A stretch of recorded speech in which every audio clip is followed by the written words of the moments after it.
Welcome to the Marcia Miyake Show, where our mission is to share thought-provoking ideas, practical tools, and tangible strategies to up-level your life, business, and relationships. I'm your host, Marcia Miyake, leadership and emotional intelligence consultant, executive coach, and conscious mama of two.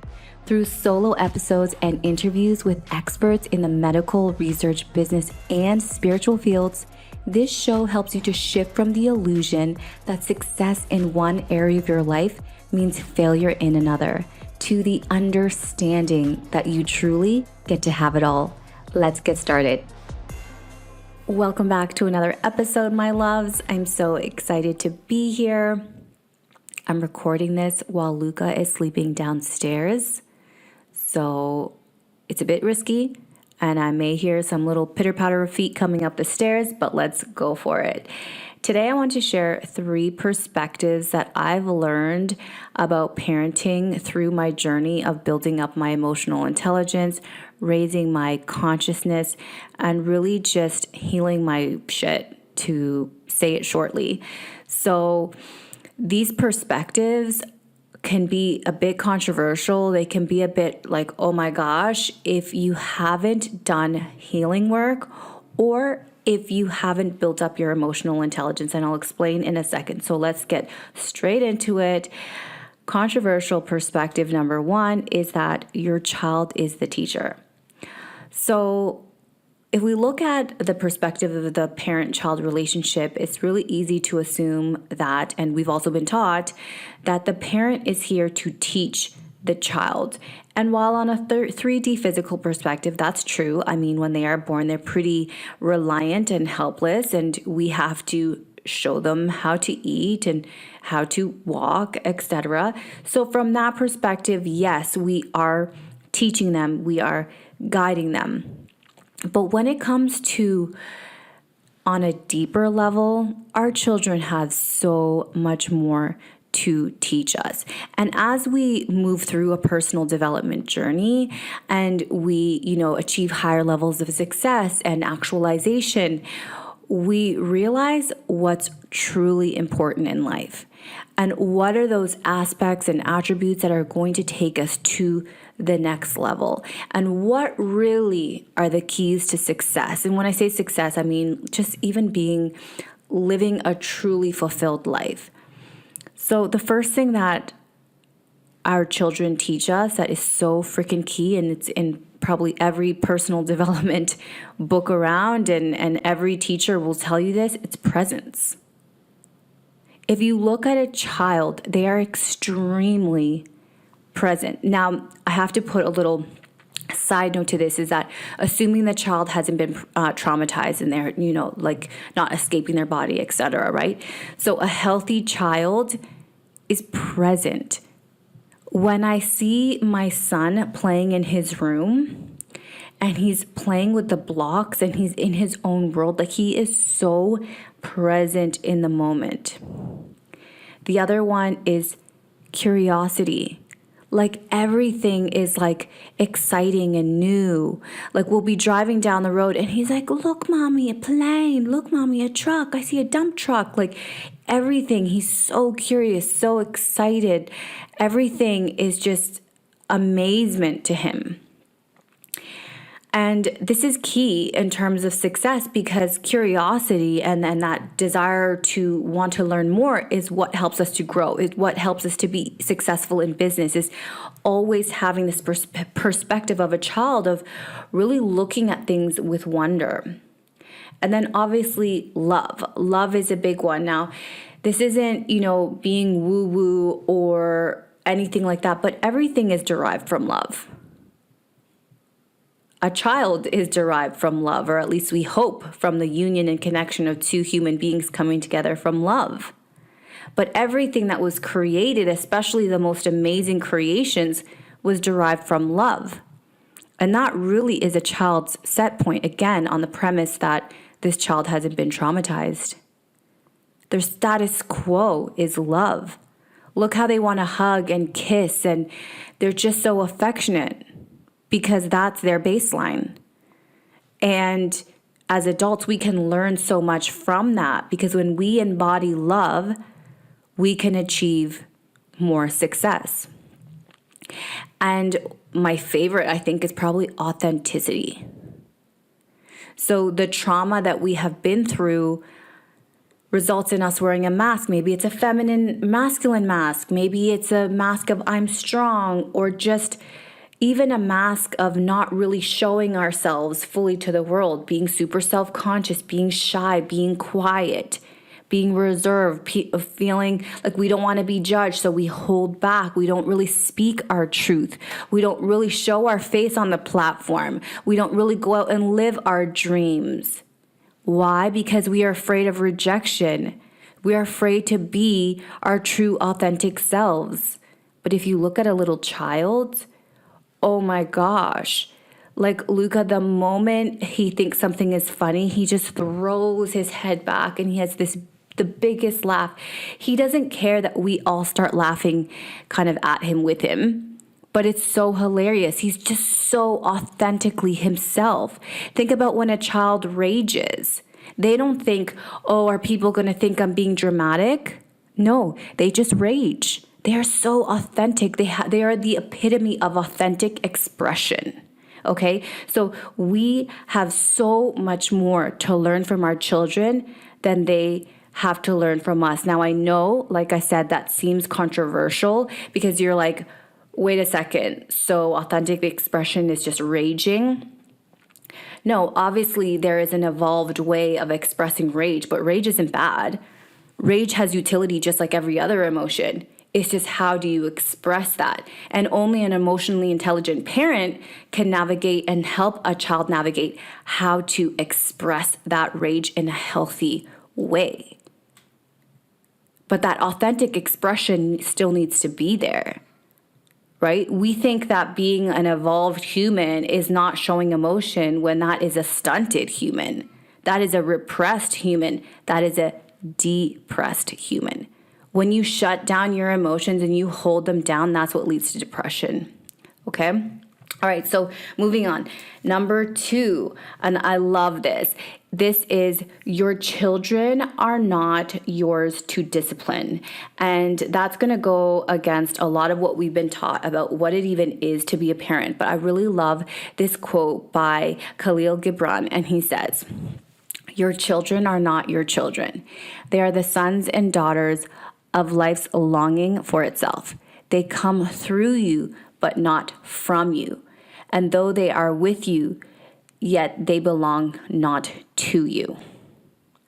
Our children don't belong to us, okay? They came through, like my children came through me, right? Like I was that portal between the spiritual and the physical world, but that doesn't make my children mine. I have no ownership over my children.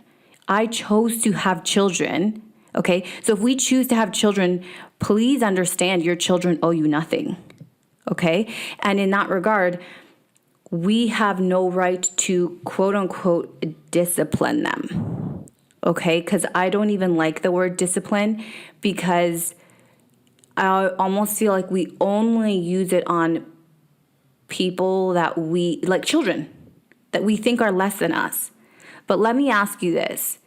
If your partner, your husband or wife, did something that you didn't like, would you feel the need to discipline them?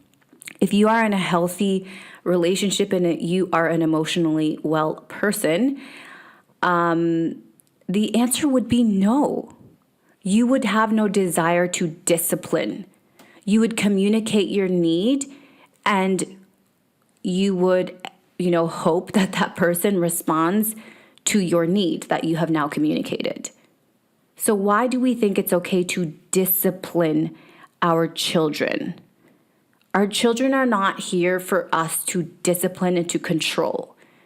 Our children, our role as their parents is to protect them and to guide them. That's it. That's the extent of the relationship. Now, we can model what good behavior is, right? But what I find super ironic And, we're even, I guess, breaking the mold or moving through or navigating this as a family ourselves. But it's like if Luca hits or he bites or your children do something wrong, let's say they're violent. I don't understand why we think as parents that the way to stop the violence and tell them don't be violent is to be violent towards them. Slapping them on the wrist, slapping them on the bum. I've even heard parents say, just bite them back and see how it feels. Like, no, this is from my perspective. Again, this is my perspective, and I really want to make a very important note.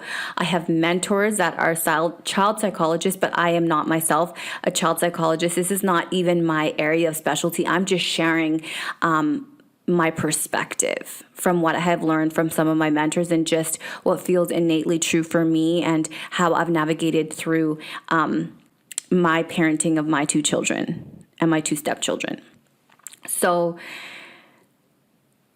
how can we tell our child to be gentle and to be kind if we are not gentle and kind with them? One of my favorite quotes is a quote by Ed Milet, and he says, most things are caught, not taught. So we are trying to teach our child to be kind and obedient and gentle, but yet we are physical with them. And I'm not talking about giving your kid a beat down. I'm talking about just aggression in general.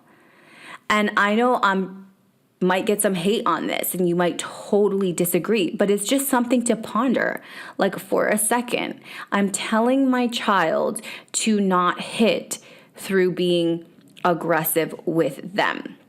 So that's just something to sit with for a second, to be like, okay, like, when your child is really small, of course, their level of understanding is not there. We have to understand that their brain is so underdeveloped that we are just modeling to them. And for me, it's really about holding space for Luca. Like, when a child is enraged, when any human being is enraged, their executive brain and their emotional brain, there's no communication in there. Plus, the child hasn't even fully developed the executive brain, not even until the age of 25.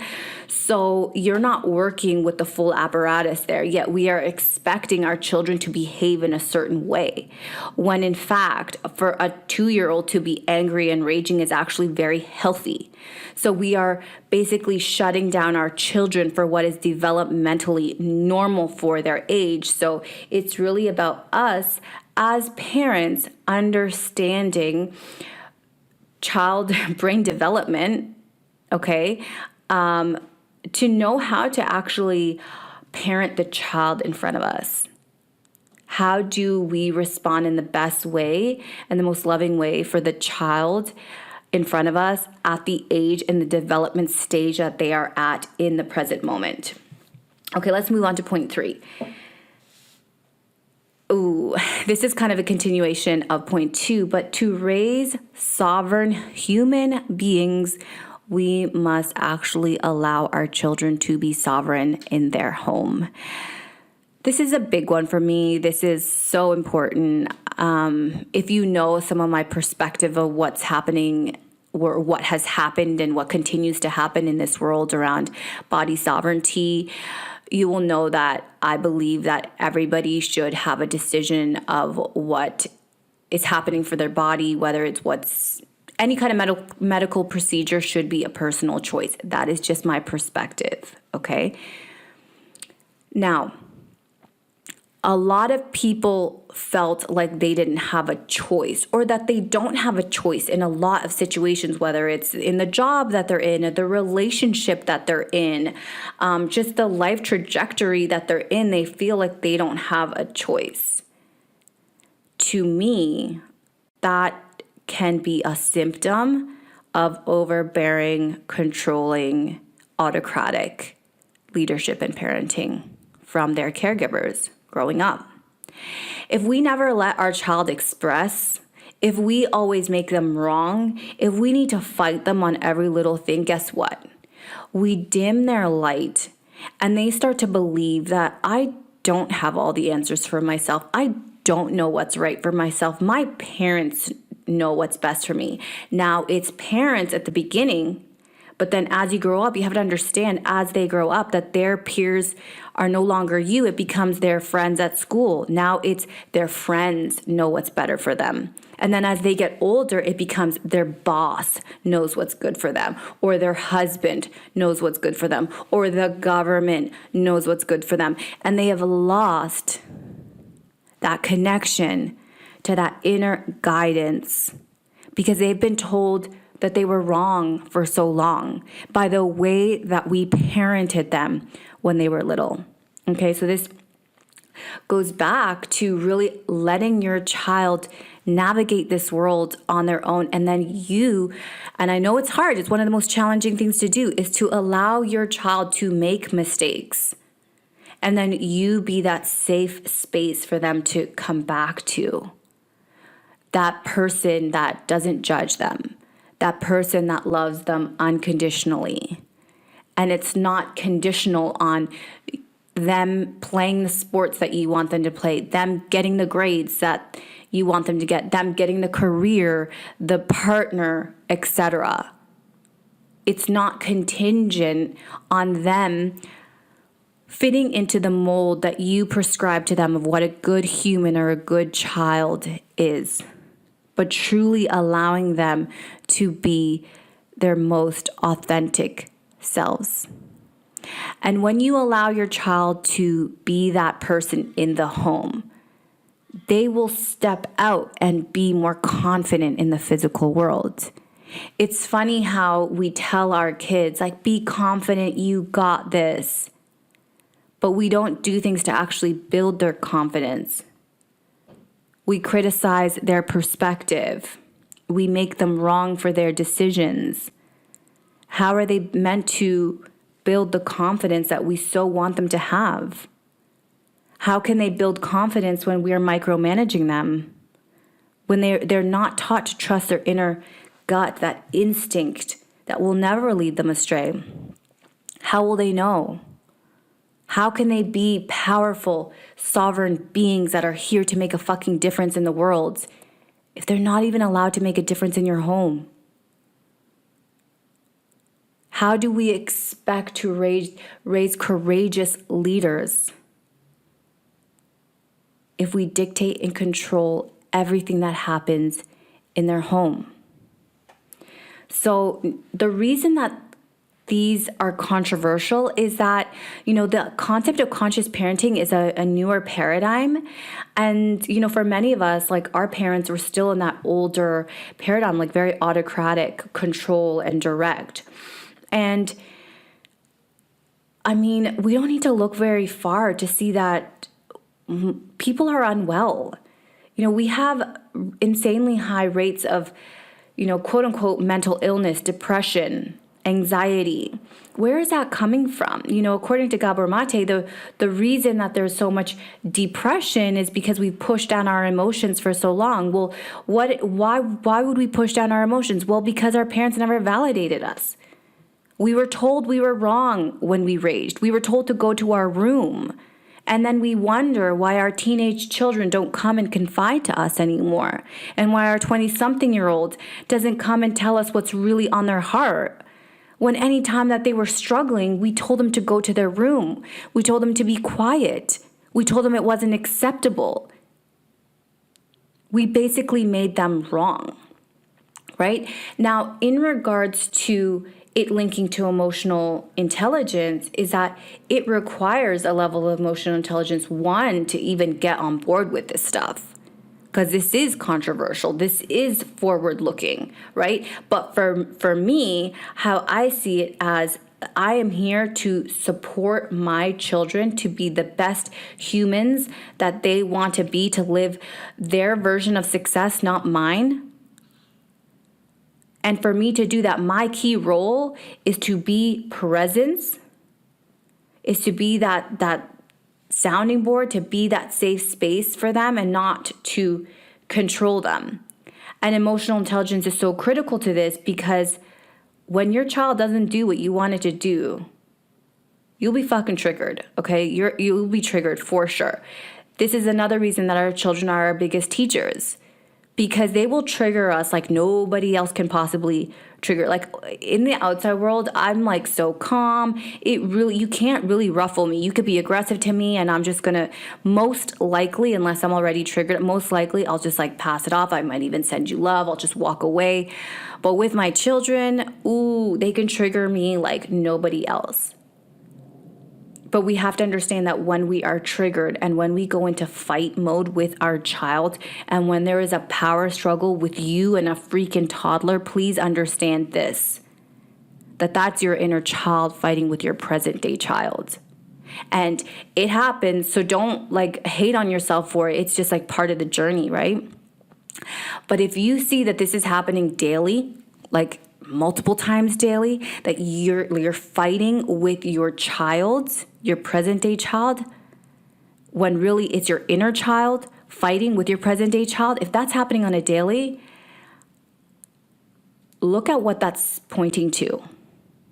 And I can have a guess here that you are not doing enough inner child healing work. Your inner child is not feeling seen and supported and loved by you, because that's who's coming out to play when you are triggered by your child. When you are fighting with your child, it's your inner child. The divine mother, the divine father, if you imagine like your child in front of you is like a little angry goat and you are the mountain. You are the mountain. The divine feminine, the divine masculine are like the mountain. And that little goat is pounding against you, pounding against you. It doesn't matter. You look at that little goat with so much love. But when you are not in your power and you are not in your like divine healed presence, right? You go back to that wounded inner child. And who do you become? Another little goat on the mountain. And you guys are butting heads. So it all comes down to doing your inner work first, healing your trauma, building your emotional intelligence, because that is the only way that we are going to raise enlightened, conscious, powerful, sovereign as fuck humans. That is the only way. We cannot expect to raise powerful beings if you are disempowered. We cannot expect to raise confident beings if you lack confidence. So you need to do the inner healing work. And when you do that inner healing work, you will look at these 3 points that I made and they won't look so controversial. In fact, you might feel a deep, deep resonance with them. Thank you so much for taking the time to be with me today. If you love this episode, please share it with someone. And if you're a longtime listener, it would mean the absolute world to me if you would rate and review this show on iTunes. I love you so much, and I can't wait to connect with you on the next episode.